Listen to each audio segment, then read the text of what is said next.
There's never been a better time to have SiriusXM. With even more exclusive content, with over 150 channels in your vehicle, including the widest, deepest variety of music, ad-free. Root for your team. Get news. Listen to whatever makes you laugh. And hear all about your favorite stars. Your Platinum Plan offer includes more than ever before to enjoy online, on your phone, or at home. Create your own ad-free personalized stations powered by Pandora. Hear ad-free extra channels filled with music and enjoy a favorite shows with SiriusXM Video. Thousands of hours of shows and performances on demand. What you love is on now.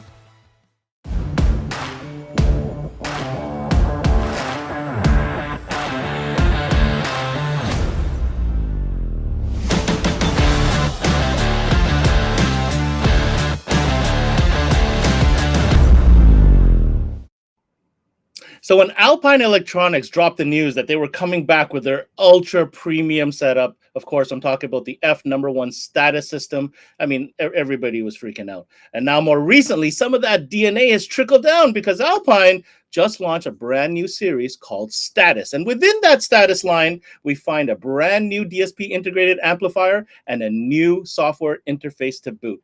Today, we've got Dan Greenwood from Alpine in the studio with us today. We're going to break it down in this workshop, and it's going to be a good one. So don't you dare go away. This is CMA Workshop Alpine, and it starts now.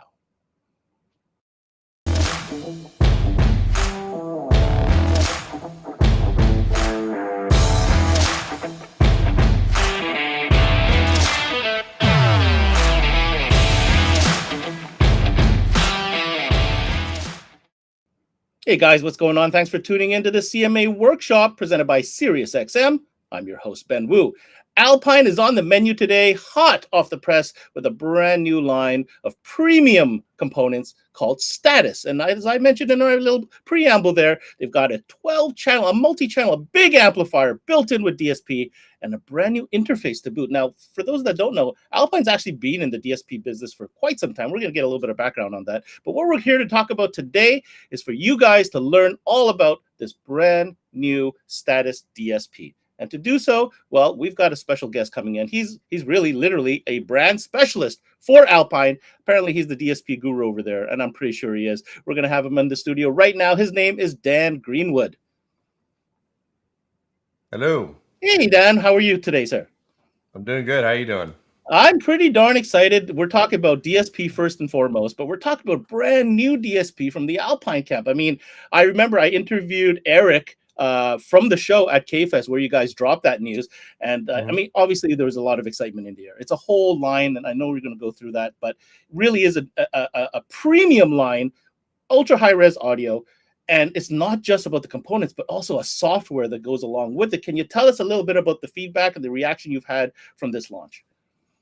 Yeah, it's been very exciting. So earlier in the year when we relaunched F#1 Status, a lot of excitement came from that. But one thing about F#1 Status is it's a full contained system. It is one SKU. It is its own system. And it's not the cheapest thing in the world. It's not for everybody. Not everyone can afford it. So that's where Status comes in. So just like you said before, a lot of the technology we came up with F#1 Status has trickled down through the line, and that gave us Status, which if you look at the pictures and you look at all the equipment, it looks very, very similar to F#1 Status, but at a price that's much more affordable. Plus, you can build up your own system and configure it any way you want. So we're very excited about it. I'm not going to lie. I remember talking to Eric and just looking at the aesthetics, right? The tooling and the type of materials used. If you flash that image in front of me real quick, I was like, what? Did F1 Status just add more components? But it's not so. It's at a much more affordable price range. And this is a new departure because, as I mentioned, Alpine already had a couple units in DSP. And I think you're going to cover that today. But this is a new departure as far as the software is concerned, correct? Yes, it is. A few years back, we launched a new DSP called the 850S. And it had its own software, and it was really good. It's real simple to use. And then we kind of revamped it a couple years ago with the 850X. And we also launched the X09. We're going to talk about both of those here in a little bit. Both of those kind of came up with a new face in the DSP and kind of a new design aesthetic. And the Status DSP has what I think is the best version of everything, because it's real simple, real easy to use, real nice GUI. We're going to walk through it today, but it's kind of the evolution of what we've kind of learned and developed from our previous DSPs. Well, I've had the privy to get a sneak peek of this new software, and I gotta say, from an aesthetic standpoint, my God, this is probably the prettiest software I've seen to date. And trust me, I've seen a lot of software interfaces and GUIs. This one is absolutely up there as far as aesthetic and just graphical interface. So I'm really excited for you guys to teach, the dealers that today. And you mentioned we're going to cover a couple of the products. Can you give us an overview of what we're going to experience today? Yeah, so we're gonna focus on DSP. So we're gonna talk about three main DSPs. Most of that emphasis is gonna be on the Status DSP, but we're gonna kind of refresh our 850X as well as our X09, which are our other two standalone DSPs. And are you going to actually walk through the software with us today?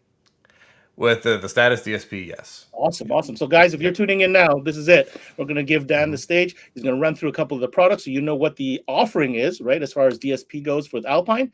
And then he's got the helm. He's going to put on the screen. And you're going to see exactly what this new Status DSP software is all about. On that note, Dan, take it away. Cool. So are we starting with the DSP software? Let's start actually with the presentation first. Why don't we do the presentation and then we'll get into the software? How's that? Okay. So let's go ahead and put up the presentation. And away we go. Perfect. Excellent. Alrighty then. So just like I mentioned before, we do have a few standalone DSPs. And one that we've had for a little while now is the PXE0850X. I just call it the 850X. It's a lot shorter that way. And this DSP comes with some pretty cool features that are very unique. First off, it is a 12-channel DSP. It has 6-channel low-level and high-level inputs, as well as digital, so optical, coax, and it does have a built-in Bluetooth receiver. One thing, and I'll skip down to the bottom there, but the little controller is actually included. So some guys have actually used this as a standalone unit without a source, and like in a classic car, and they can just have the controller mounted, and these guys can stream off their phone to Bluetooth right into the DSP. It's a really cool feature for that. Another really interesting unique feature is the outputs. There's 12-channel low level, so you can run into your external amplifiers and build up whatever kind of system you want to do. But there's also an 8-channel amplifier built in. Now, it's not going to be the strongest amp in the world. It's a basic chipset amp. It's kind of like the power of a head unit, but it is rated at 25 watts by 8 at 4 ohm. You cannot run it any lower than that, and it will not bridge. But I look at those outputs as kind of a solution if you need it. For example, let's say you're doing a system that you're running an active two-way front stage with a subwoofer and you're only adding a 5-channel amp, but the customer wants to have rear speakers still playing. You can use 2 of the onboard amplifier channels on the DSP just to run those, and you don't have to add an extra amplifier. So it's a pretty cool solution for something like that. Some guys have used 2 of the channels that run tweeters active, just as long as they don't need too much power.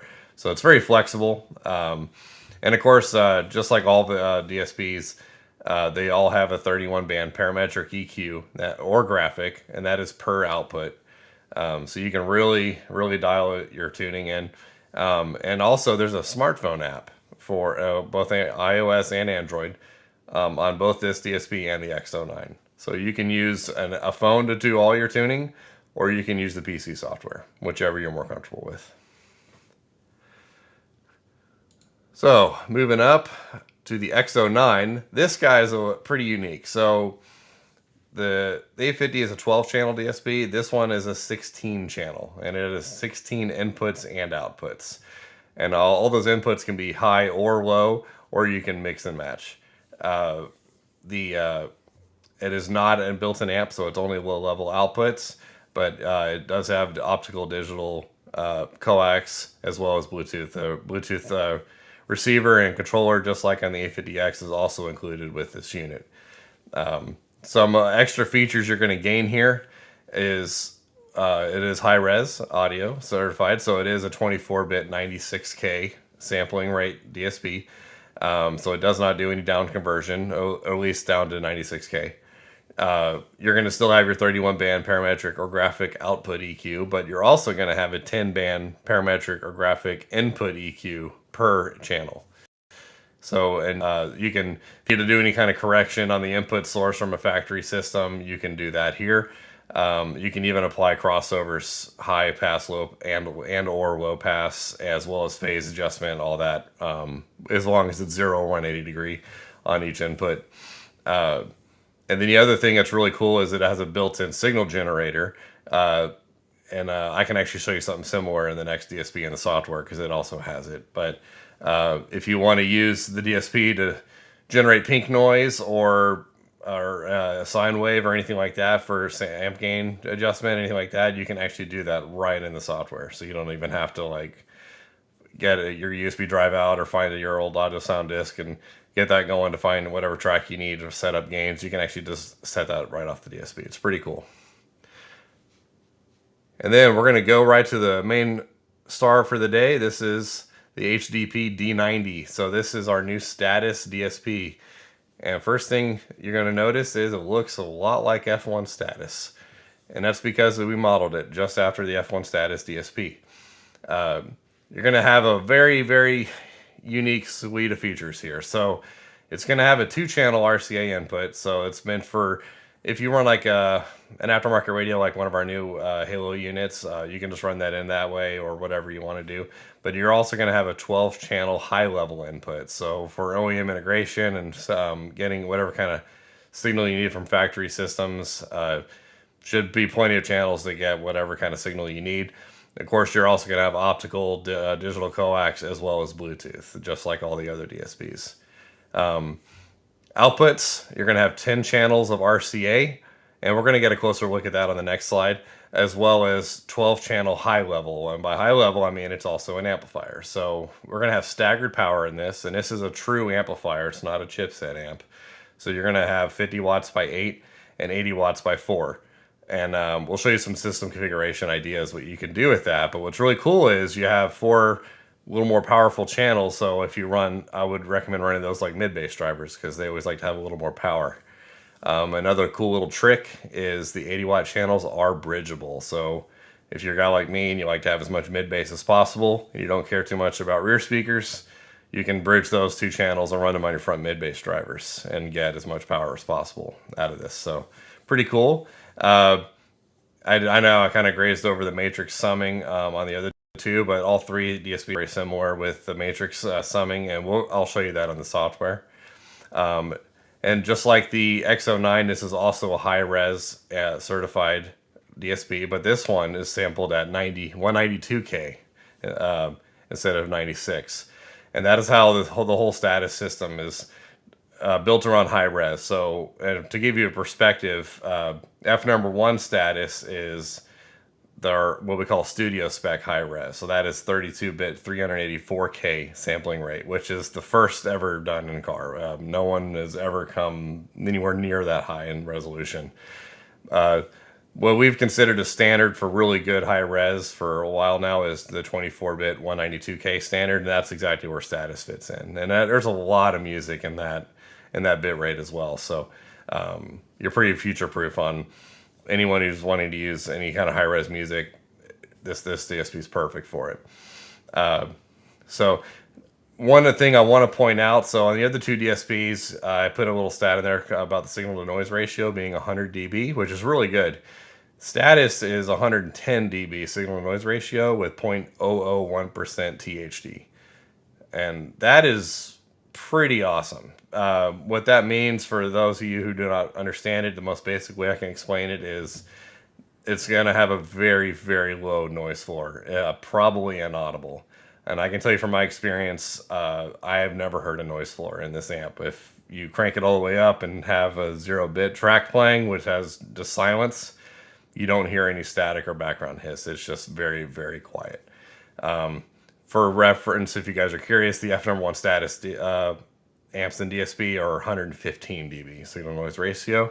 So we're pretty close to F1 Status on that. So some of that stuff that we created with the technology and the power supply and the filtering has come into the Status line, and that's why you're going to have such a real low noise floor and a very dynamic range.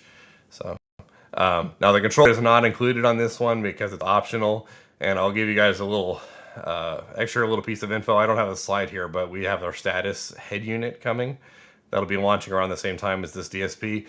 And that head unit can actually plug in directly to this and give you some basic control of the DSP. So you actually don't, if you have that head unit with this DSP, you don't have to have a separate controller. It'll be all on one unit. Cool. So let's go forward, and here's some shots of the sides for those of you a little more tech nerds like me. If you look at the bottom image here, it looks just like any other amplifier. You have your 12 outputs, and as you can see on the right side, those are the 80-watt channels. Those are bridgeable. Now, when you bridge them, you don't want to run them combined load below 4 ohm, just for reference. Now, the 50-watt channels are not bridgeable, just like the A50X. So just keep that in mind. Now, on the top here, you're going to see your output channels. There are 10 outputs. Now, total, this is a 14-channel DSP. So channels 13 and 14 are dedicated to just being a pre-out. So normally that would be just used for your subwoofer.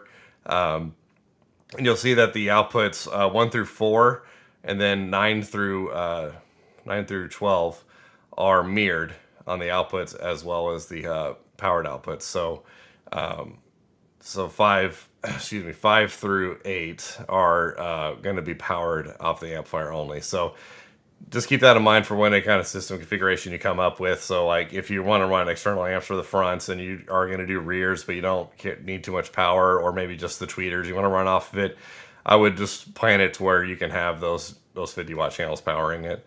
But quite honestly, you can run the Status speakers and everything run perfectly fine off of this head unit.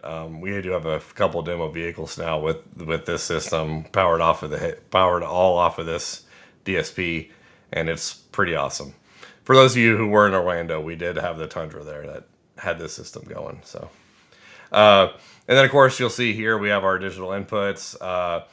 The large Ethernet looking jack here, that is actually for the Bluetooth module. And the controller port's a little different than our other DSPs, but it does come with an adapter. So, and we're talking about system configuration options here. So this is just showing that you can run a full active system with 3-way fronts and 2-way rears. You can actually run 3-way rears also because there are 12 channels. All of this would be just controlled and powered right off of the DSP, and then you just, whatever sub configuration you want to do, you can just add that to it. And what's really cool about this DSP is the flexibility, and we're going to go deeper into that here in a little bit, but you have so many options of what you can use as your source and how you can utilize that. So you can use, this is the controller for our Status head unit, the 990. And you can have that as a source, or of course you can have your factory system. You can have a combination of the two, and we'll talk more about that here in a second. And of course you can also just have your aftermarket head unit. So it's very flexible with how you can set it up. You don't have to think of this thing as only being one self-contained system. I call it the Swiss Army knife DSP. You can do whatever you want with it. It's pretty awesome. So with that being said, that actually takes us right into talking about the software. So whenever you guys are ready, we'll switch over to that screen and we'll go take a closer look at it. Perfect. So this is the software, and this is what you'll see when you first boot it up. Now, what's first thing I want to show you guys is it is all resizable. So for those of you who use some DSP software that is in a fixed size window and it's really small on a laptop screen and it's hard to see, with our software you can blow it up like this, and you can do the same thing on the X09 and the 850X as well. So that's why you're going to see all these icons kind of spaced out. But just kind of giving a quick look at this, what we call our home screen. This is what would be your main source input, and this is what's called a mix source. Now this is probably one of my favorite features of this DSP, and what's really cool is features also included on our other two DSPs. This one's a little bit easier to use because it's all on this screen. But what you do here is you say, what do you want to be your main source? So let's say you're using a factory amplifier as the high level input, and you want that to be what's playing through as your main source. But let's say you also have a Status head unit, and you're going to run that with a digital output, and you want that to be your secondary source. So we'll select that as a mix source. And what that's going to do is whenever this source sees any kind of signal, it'll automatically switch over. So you don't have to go and cycle through sources or change anything on a controller. It'll just automatically play. Now let's think about some other options here. Let's say you're going to do it the other way around. Let's say your status head unit is going to be your main source, right?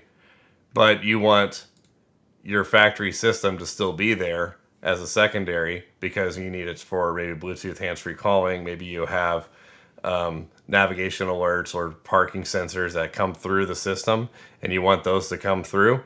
Let's say, so we can actually have that as your mix source, and whenever you get a phone call, it'll actually override this input. You can even have it attenuate at a certain level. So let's say you only wanted to play 35% of the volume of this source. Whenever this one's playing, you can do that, and you can just select whatever you want. So pretty cool.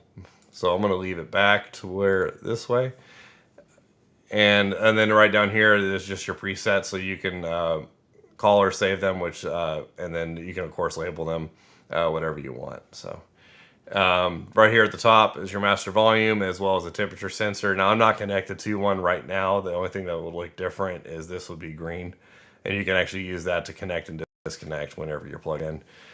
There's no synchronization time or anything. Right when you plug in the USB cable, within a second it's already synchronized and you're set to go. It's really quick. So now let's move over to the next tab, input. You're gonna see all your channels of input right here, as well as that 10-band parametric EQ that we talked about before, as well as you can apply crossovers to your inputs. You can adjust your gain and your phase, all right here. So one thing we're gonna do is, you'll see right here on the side that it's already got a kind of a default configuration. So it's assuming that like you have front tweeters on channels 1 and 2 and so on. Let's say that this is not the system that you have hooked up, and you want to change it. You can actually select each one and say, no, I'm actually running a front full range input here.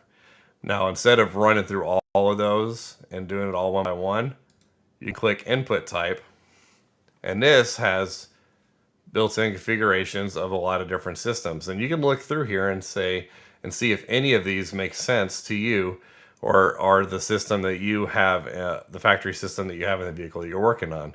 So let's say you have a car that has front highs, front lows, full range rears, and a sub. So this system right here. Let's select that. Now, if you don't see your system, then you just go through and you configure it manually. But when you select this, you'll see that it'll actually auto fill all that in for you, and you're already ready to go. We're going to jump forward a second here over to output. For output type, it's the same thing. So you'll label whatever channels you have on your output. You can also select it here. Now, let's say you're doing something like this right here, a 3-way front with rears and a sub. But let's say you want to run active rears, and you don't quite see that here because we're not going to run a center channel. We can go ahead and make one ourselves. So we'll hit custom, and we're going to say, hey, how many channels of output do you want to use? Let's just leave it all on. We'll leave it on 14. And you'll see that they're all now nullified. So now you can go through and select what you want. So, and the reason why we're doing this is because, I'm sorry, I know I'm jumping around a lot here. Your input mixer is not quite set up yet. See how, I know it looks kind of daunting because there's a lot of channels here, but we're going to look back at this in a second. So let's set up our channels. So let's say we're running a 3-way active front and a 2-way active rear and a sub. So, and we're going to use all the power on board, except for the subwoofer. We'll run an external amp for the sub. So we'll let channels 1 and 2 run our tweeters. We'll let 3 and 4 run our front mids. Now we're going to have more power on mid-bass drivers, so we're going to let 9 and 10 run our front woofers. And you'll see that already applies left and right. And then we'll go back up to channel 5. That'll be our rear tweeters. And we're actually not going to use 7 and 8 because we don't need them. And then we're going to let 11 and 12 run our rear woofers. And then we're going to have 13 and 14, which are pre-outs. We'll have them run subwoofer. Cool. Now, if you want a bridge, this is where you would actually just select this right here, and then it would gray out the right channel, and then you just sell it that you could just do like front left woofer and then front right woofer. So now we did all that, and you'll see it already applied some basic crossovers and everything. But we take a look at our mixer. Now we're going to see that it actually already pre-configured our mixer for us, because it already knows that we have what kind of signal we have going in. Now you can go and adjust this if you need to, but this should get you started and get you going, because it already knows what your outputs are set to and everything. So this could be a huge time saver. So that's why I always start by setting up your inputs and then your outputs, so you don't have to really mess with the mixer much, and it really can save you a lot of time. So at this point, you're already set up. It's already playing music. You're ready to go. Now you can just go and set your crossovers. Now let's say you want to mess with something on the input. You select your channel. You can take your and we'll mess with the EQ on the outputs, but you can adjust your EQ here. Now let's say you have some kind of weird thing happening on a tweeter channel where there's a low frequency and all that, and you just want to cut that off. You can actually do a high pass on it, or a low pass, whatever you want to do. You can actually apply those right on the tweeter input. So as you can see, it'll actually give you a visual of what you're doing. And of course, you can adjust whatever kind of input level you have and everything per channel. So all of this is going to look very similar to the output side. So let's take a look here. So now you're going to have 31 bands of EQ, and this is per, like I said before, it's per channel. And it is set to be parametric. Now, if you are wanting to go graphic, because parametric's a little daunting to you, you can just select the graphic EQ mode. It'll say, ask me if you're sure. You say yes. And what that's going to do is pretty much allow you, it's pretty much just going to keep your frequencies fixed at a certain at third octave, and you'll just be able to adjust that only. Now you can still adjust, and when you adjust the Q, then now we're pretty much adding a parametric to it. But let's reset that. I'm going to leave it in parametric. And when you're in parametric, you can, of course, and I'm just clicking and dragging, you can adjust every band to any frequency you want. And it's in 1 hertz increments. So you can, technically, if you wanted to, you can have all 31 bands on your tweeter. Don't do that. That's a lot of work, and it's not worth it. But if you want to do it, you can. One thing that is really cool while you're tuning is this little blue dot here. It lights up blue whenever you've adjusted that band. If you want to hear with and without moving it, you can actually just click, and it'll immediately bring it back and forth. So if you're, during fine-tune listening, if you're just trying to isolate a frequency that's bugging you, you can do that. You'll also see these little squares here. That's how you can adjust your Q. And it's all done in real time. You'll hear this happen in real time. There's no pauses or blips in the sound. So you can really, really narrow it down if you want. Now, if you're like me and you like to go through and use the arrow keys on your keyboard, of course you can do that as well. So you can go left and right, up and down, and it's going to adjust what frequency or band you're adjusting, and then your gain of that band. Now, if you want to adjust the Q, you can click on the Q and move and use your arrow keys and get it really fine tuned in, or you can actually punch in a number. Let's see, 5. See, and then it'll put that in for you. You can do the same on frequency. Like, let's say I want to adjust 11,287. Then you can do that. So you can just punch it in and really, really dial stuff in here. And of course, you have the same option on your crossover. So you'll have Linkwitz, Riley, Butterworth, and Bessel as your options here. And they're going to go from 6 dB all the way down to 48. And so whatever slope you want to use, or whatever you should be covered. And of course, your frequencies, by using the arrows, they're going to give you big jumps so you can get pretty close. But you can also type in, let's say I want my frequency, I want it to be 5,237. You can do that. You can do whatever frequency at within 1 hertz increments that you want. And that's every output and every channel can do this. And if you want to turn off your high pass, it's just a simple little toggle right here. Something else that's really cool is you're going to have your basic 180 and 0 degree phase adjustment right down here. You just click that. But let's say you want to do a phase adjustment by degree, you can actually use this slider instead, and it's all 1 degree increments all the way up to 360. And that's also going to be per channel. Let's see, what else am I missing here? Yeah, that's pretty much it for this channel. Oh, my favorite feature is, I'll show you guys right now, is this little box right here. It looks like a link, a chain. And that is our channel linking. So let's say when you're tuning the vehicle, you got your right side done, you got your EQ set, you're happy with it. You got your left side done, you're happy with it. You put them both together, and you're seeing that your EQ curve on your RTA is not quite what you want, and you want to adjust a couple frequencies like together. You can put, for example, the 2 tweeters on a link. And if you want to see what's linking, you actually go to option and look at output link settings, and you can check what is linked. So you can adjust the phase together, the EQ, the crossover, the volume, or any combination of. So right now we're on EQ and I'm sorry, what was it? It was EQ, channel volume, and crossover. So let's adjust that. Let's just make something really weird looking, right? So we have this, and that's on channels 1. And now you'll notice when I go to channel 1, it actually applied the difference. It doesn't override. So what's cool is, let's say you're like, oh man, 6300 is really hot on these 2 tweeters playing together. Let's just lower that down.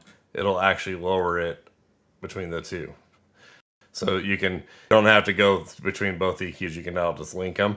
And if you're happy with it and you're like, cool, I want to leave that alone, you can cancel that link. And as you can see, you could do up to 8 different links. So you can adjust EQ together, channel level together. You can try flipping tweeters out of phase at the same time if you want, whatever you want to do. And that actually takes us right to time correction screen, which also has what we call delay groups. Those are just like linking. So let's say you have all your delays set and you want to try to get the subwoofer to walk forward. You can actually put all your speakers on a delay group and delay them, but leave your subwoofer alone. So, and of course you have different ways of doing this. So like you can just use your slider, and right here it's going to show you millisecond is in centimeter.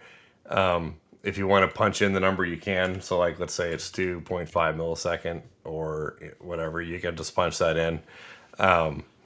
Of course, you can do if you're someone who likes to use inches or centimeters, you have that option to you as well. And then, of course, you have your delay groups. So, like, just showing you guys some delay groups here. I'm just going to put in some crazy delays. And I'll put them all in the same group. Now, whenever you adjust any one of these, you'll see all of them adjust together. And it's only going to apply the difference. So it won't override what you've already done. And when you're done, you just cancel out of that group. Now you can select it by here, or as you saw here on the channel graph, it'll highlight what speaker you're selected. If you want to mute a channel, you just click on the speaker. So you don't have to go back to the other screen to mute a channel to adjust delay. If you're doing an adjustment by ear, it's all done on this screen.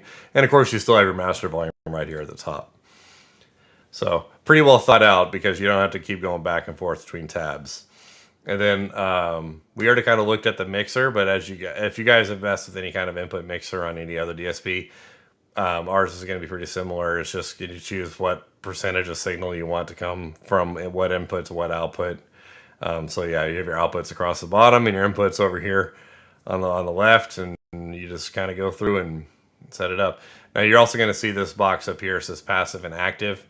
This will actually, if you select this, it'll automatically put forward, you'll see it's more, if you're running like more of a, it's going to take like all your lefts and put them out to the lefts and rights out to rights. Passive is just going to kind of go off of what we did before with that input configuration and output configuration. So just always double check this and make sure it's doing what you want. And then let's say if you're doing some summing off a factory system and you're playing pink noise through the factory radio, and you want to make sure that you have full range on or what kind of output you have, you click this little RTA tab right here, and it will actually show you an RTA graph of whatever channel you have selected. So let's say you have, like, you're running full range rear and you just want to make sure you have full range. You just select whatever rear it is. For example, we're not using channel 7 and 8 right now, right? So let's just make 7 a rear full range. Let's just set that up, even though they're not going anywhere. We can actually now go over here, select channel 7 or 8, and look at our signal and make sure that we have full range. And you can actually, you can actually move it off to the side and adjust your levels and everything in your mixer and make sure that you have whatever signal you need. So,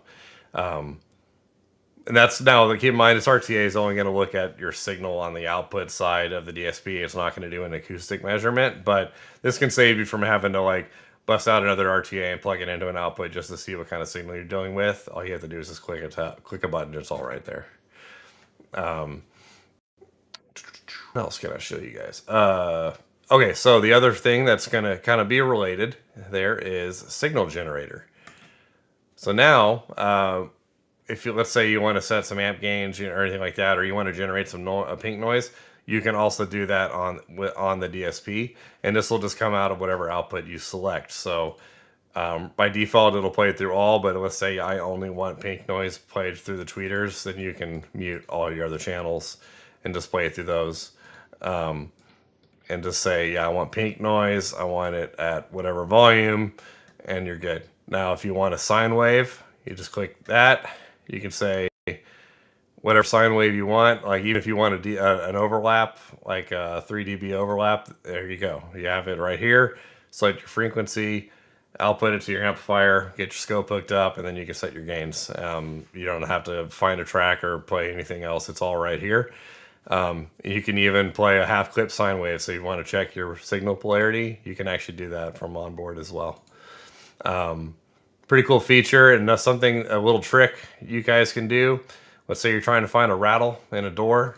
Let's say channel 5 is, or actually, let's say channel 9 is playing the front driver door woofer, and there's some rattle in there, and you're trying to find it. You can actually now play a frequency out of that channel and adjust the level, and then just see if you can isolate that rattle down. That's a little trick you can do, and you can do that with any output. So it's pretty cool there. Both of those features, the same signal generator as well as the RTA, those are also built into the X09. Actually, everything I've shown you that this DSP can do, the X09 does something very similar. So just for reference. Other than that, guys, that's all I can think of to show you. Ben, do you have any questions? What kind of question? Of course I have questions. Of course I do. But thank you for taking the time to go through all the great features. I said in the beginning of the show, the graphical interface of this software is so pleasing. And I'm not knocking any other software out there. Don't get me wrong. I want to give credit where credit is due. Like, whoever is responsible for, there's the programming side of things, right? The actual function, but the form is really nice. And I think that whoever, is responsible for that needs to be credited for that. And I wanted to say that. So I know it has nothing to do with the sound or anything to do with anything else, but hey, it's part of it. You mentioned software. Well, I'm sorry. The software is really important. If that's all of your interfacing with the DSP is in the software. So if it's hard to use or not pleasing, it's going to make your experience a lot less enjoyable. So I can kind of draw the parallels with playing music and instruments and a guitar, for example. When you have a guitar that looks that good and inspires you to play with, then you're going to play with it more. And this is kind of that parallel that I wanted to kind of mention. You mentioned your favorite feature. Could you elaborate on that feature a little bit and giving a more of an example of why that is such a great feature for you? So a lot of it's going to be whenever during the tuning process. So the channel linking, for those you don't remember, that's my favorite feature. That's when you link the channel so that when you do a change on one channel, the other one applies as well. But the important fact is it's above and beyond what was already set. Yes, it Correct. applies the difference. The difference. So sometimes I've seen it before on channel linking where, let's say you're on a left side and you link it to a right side, it'll override the whole right side. It'll match it to the left, and it just undid everything you just did. This one doesn't do that, and and it's also pretty common. A lot of other DSPs do have that feature, and it's a great feature, and I think everyone should have it.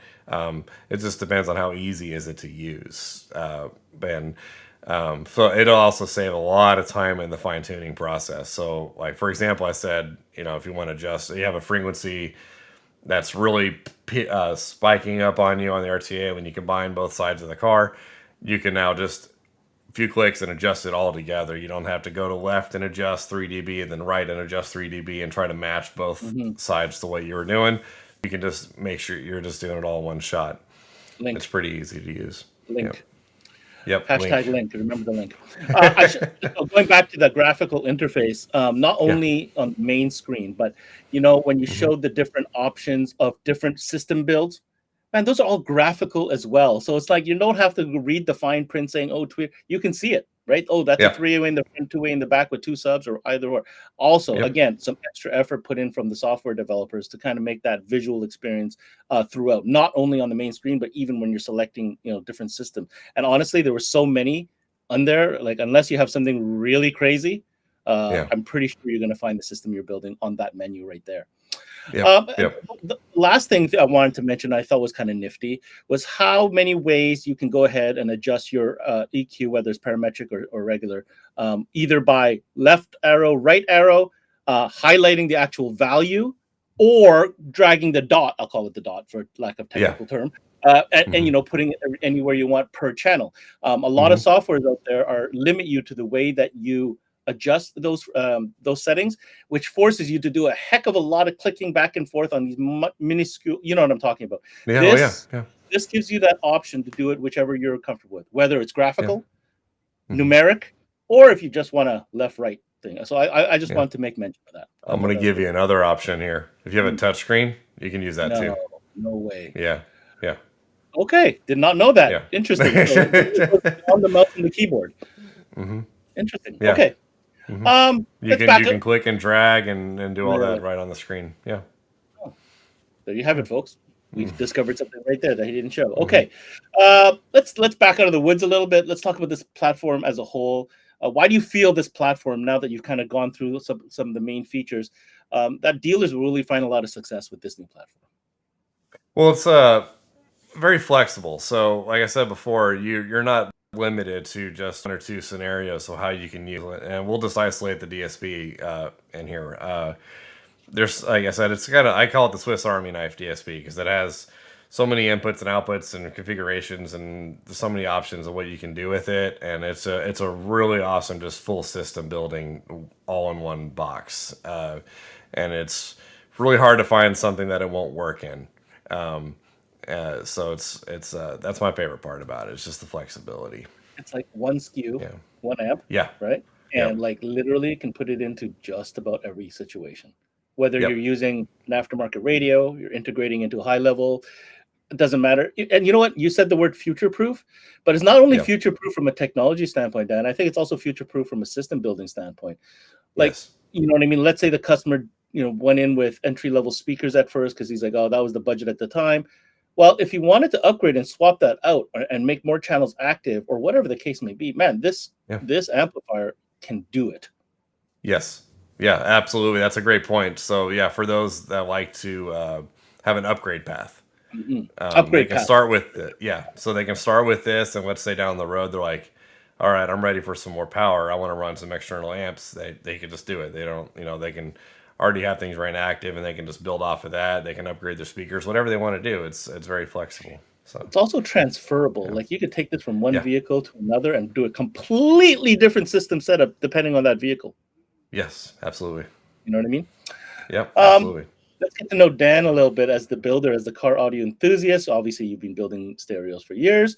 Now with this tool, this amplifier, this new line, if this is in your whip, what would be your ideal setup using Status gear?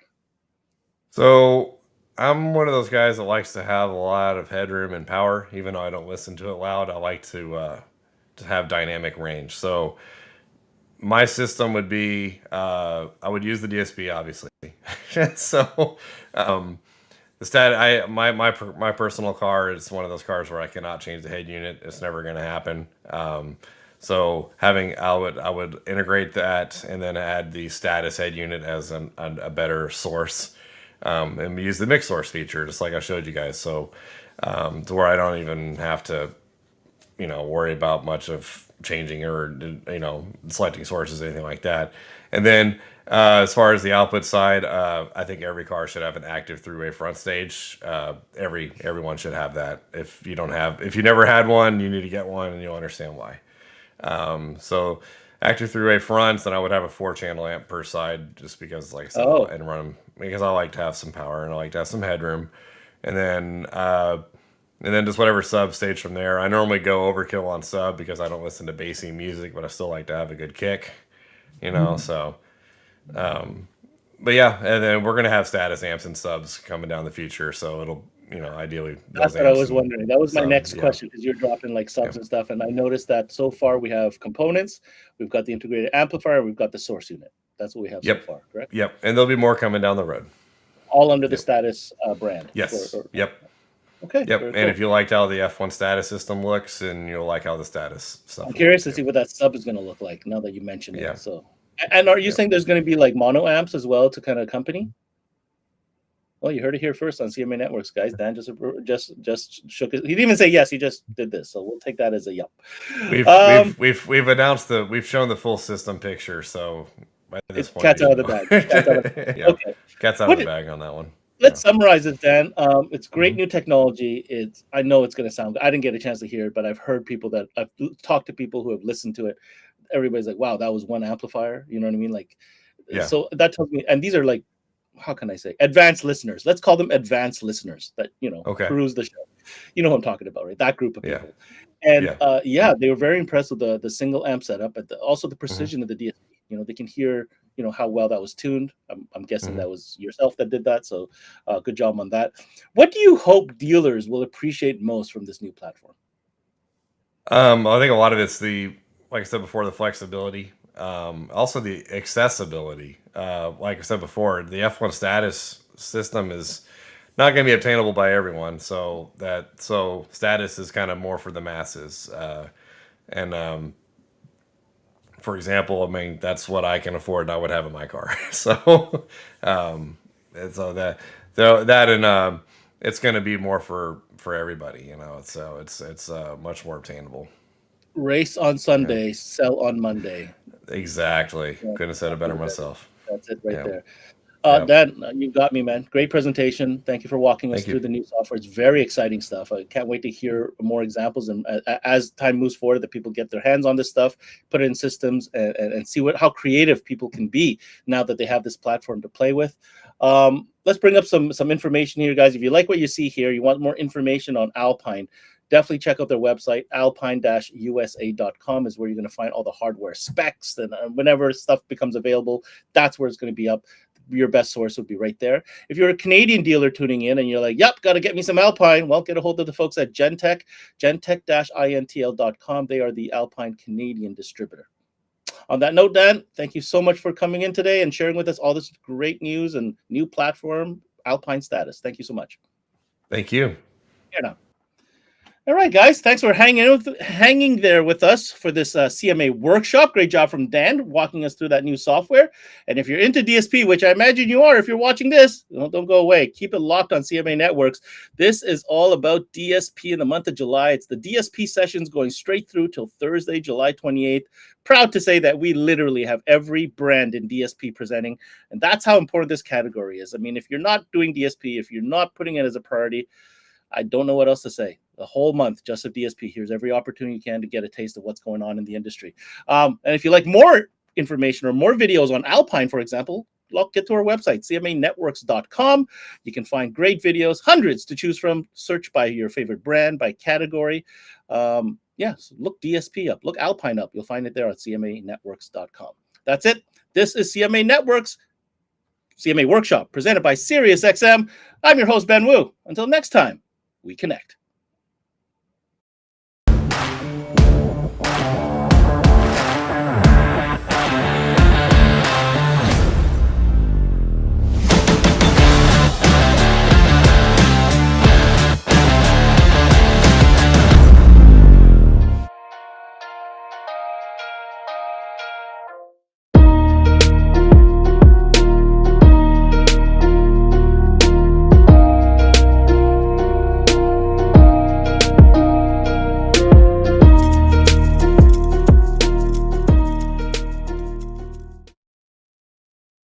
I mean, yeah, let's talk about Stop today where we go Yo, choppers. roll it down. I am. You don't need a car to listen to Sirius XM. You can listen anywhere. You know that, right? What? Kevin Hart's Laugh Out Loud Radio. Kevin, you could use your phone. What? What? Alexa, play Kevin Hart's Laugh Out Loud Radio on Sirius XM. What? This is how I know you're getting old. I guess that was it. What?